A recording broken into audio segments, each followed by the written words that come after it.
Is this a fashion watch? Google, define fashion watch. On the website theoandharris.com, they say, well, in short, it's a piece that is produced by a manufacturer that does not make a majority of their sales on watches every year. Theo and Harris? That cute couple on YouTube? Right. Okay, based on their definition, Gucci watches are a fashion watch because they make money on bags and those hideous belts. Okay, but then wouldn't that also make movement watches not a fashion watch?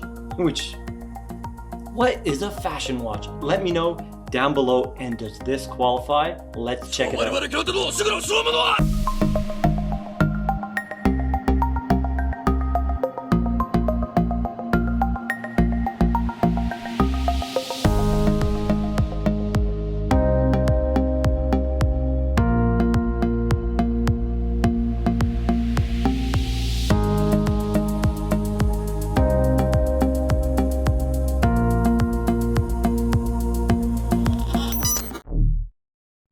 Introducing the all-new SEIKO Crown Chronograph 1960s style homage. So in 1964, SEIKO made their first chronograph and Japan's first chronograph.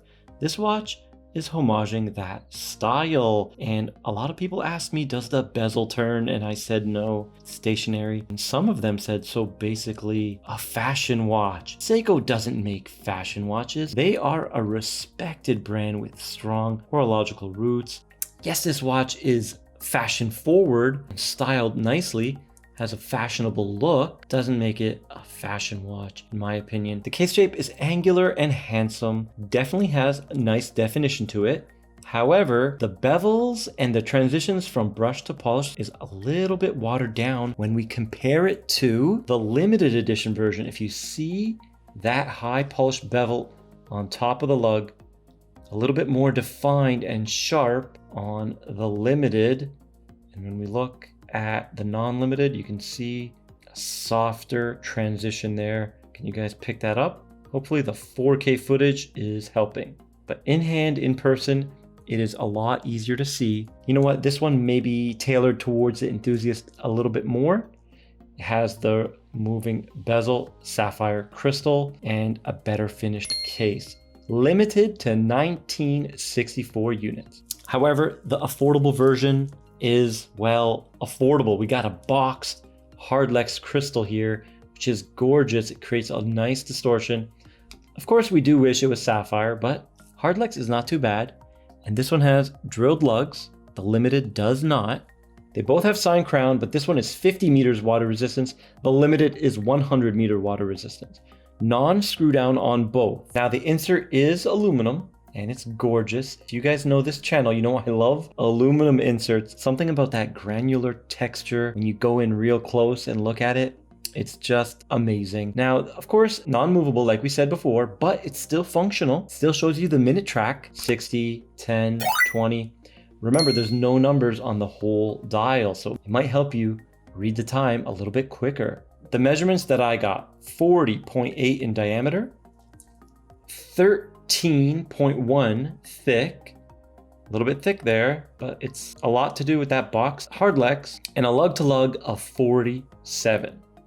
This is a great wearable size. The bracelet is 20 mil, female end links, solid links, fully milled clasp, but only 2 micro adjusts, pins and collars, and of course we showed it before, the clear case back. Now the price on this one comes in at 575 USD. The dial is a beautiful, almost pearlescent white, and around those indices, those applied indices, there is a different texture. The sunray dial gets broken up, and in that 24-hour subdial at 11, there is another sunray burst in the middle of that dial. So nice, intricate design there, and you can see at the 9 o'clock, that open heart, you can see the gold balance and even the escapement at the bottom there. Very nice. It says SEIKO at 3 o'clock applied and Presage at 6 o'clock at the bottom. Beautiful sharp Dauphine style hands with lume, and there is lume plots on the inside of those applied serrated jagged indices. Here it is on my 6.5 inch wrist. All right, so it's almost 41 in diameter, but the 47 lug to lug keeping it in check. Yeah, very nice. A little bit thick, but has presence. Overall, I think this watch does look great. Okay, this movement is the 4R39 movement. 24 joules hack, hand wind automatic, 41 hours of power reserve. It is basically the same as the 4R35, but it has the open heart. All right, and we can see the numbers, +10, +7, decent amplitude at 267, little beat error right there, 0.4, and you can hear that low beat, 21.6 VPH. Okay, coming up on the fourth and final round, +6. Okay, we're gonna do 12 down now, positional variance, how this will perform on your wrist. Amplitude did drop by about 20, 247, but the beat error did get better actually at 0.3. So those two lines got a little bit closer and the rate seems to have improved. +5, +4, we got +6 dial up. Oh, we're back to +6. And the fourth and final round, +6. All right, pretty good. +6 dial up, +6 12 down. It's gonna do +6 on the wrist. Okay, there is the loom shot. You can see there is no loom at 3, 8, 9, 10, and 11 for the loom plot indices, because there's the word Seiko at 3 and then the two subdials or the open heart around 9 to 11. So the loom plots are a little bit weak in the loom. The hands are very strong, typical Seiko performance. Okay, here she is in low light and you can see those indices catching that low light. Very nice, beautiful design. I love the 1964 style hands and indices. I'm not into that 24-hour subdial at 10 and 11.